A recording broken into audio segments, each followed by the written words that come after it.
মারো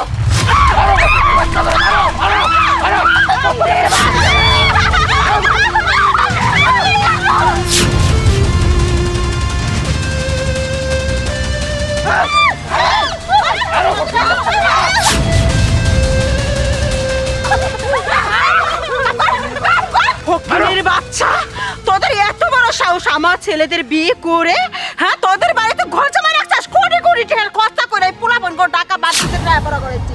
হ্যাঁ ওরা সোনার বেলাটা সোনার সামিজ দেখায়, আর এই খেত কামলার মধ্যে আমার পোলাপটা কাম করে দেশ। মারো মারো বকুনির বাচ্চা করে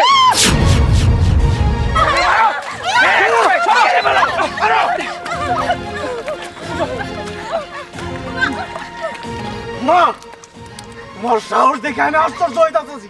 তোমার এত বড় সাহস কেমনে হইলো? তুমি আমার শাশুড়ির আমার বউরে এরকম নির্যাতন করতেছো? চুপ করো, আরেকটা কথা বলবে না। তোমার মা অন্যায় করে নেই, অন্যায় করেছে তোমরা। আরে সোনার টুকরা ছেলে ছিলে আমার, সোনার চাবিজ মুখে নিয়ে জন্মগ্রহণ করছিলে, আর রাজপ্রসাদ ছেড়ে এই তিনটা মেয়ের পিছনে পড়ে আজকে তোমরা ব্যাগ কেদার মধ্যে এই কাজ করতে যাও। আমি কোনো ভুল করি নাই বাবা, যা করছি ঠিক করছি বাবা।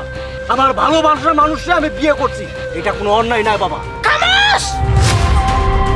তোর এত বড় সাহস, তোর বাপের মুখে মুখে তুই তর্ক করছিস?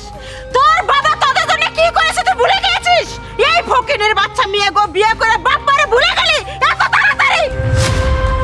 এত কষ্ট করে তোদের মানুষ করে লাভটা হলো কি? মা, তুমি কিন্তু বেশি বাড়াবাড়ি করে ফেলছো। আমরা এসেছি আমাদের শ্বশুর বাড়ি তোমাদের জন্য, তোমাদের ছেড়ে এসেছি তোমাদের অবহেলার জন্য। আর আমরা এখানে এসে ভালো আছি, তোমরা কেন এখানে এসেছো? চলে যাও এখান থেকে। মা, তোমরা বারবার কেন কুকুরের মতো আমাদের এখানে আসো? কেন বাবা, কেন আসো আমাদের এখানে? আরে তোমাদের কাছ থেকে শুধু অর্থ, বিত্ত, টাকা পয়সা যখন যা চেয়েছি তাই পেয়েছি, কিন্তু ভালোবাসা কোনোদিন পাইনি। তুমি আমাদের জন্মদাত্রী মা। এই কি মা, এই কি মা যেই ভালোবাসা কিনা আমি আমার শাশুড়ির কাছে পেয়েছি, তিনি আমাদের মুখে তুলে খাইয়ে দেয় মা। কিন্তু আজ পর্যন্ত আমরা সন্তান হয়ে তোমাদের কাছ থেকে সেই ভালোবাসাটা পাইনি। কি ভেবেছো নিজেদের? নিজেদের কি ভেবেছো? যাও, তোমাদের মুখ আমরা দেখতে চাই না। এখনো ভালোই ভালোই সময় আছে, আমরা তোমার সন্তান। সেই পর্যন্ত গায়ে হাত তুলতে যেতে না হয়।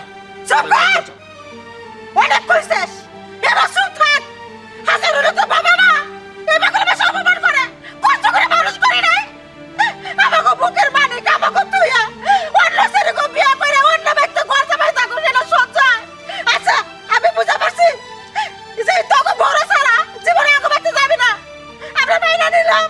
কিন্তু তোরা কোনো সময় আমাকে চাইরা এই শ্বশুর বাড়ি থেকে আসবি না, বৌমা করে নিয়ে চল। কিন্তু আইসি যখন দান লাগাইয়া তারপরে যাবো। সত্যি কইতেছো মা? এই এখন খুশি হয়ে যাস, তবে একদিকে কথা বলো শুনে রাখ। তোরাও একদিন তখন বাবা হবি, তখন বুঝবি যে আমরা কেন ব্যাগের ভিতরে রাখছি। আচ্ছা সালাম করো তো, ঠিক আছে। সালাম করো।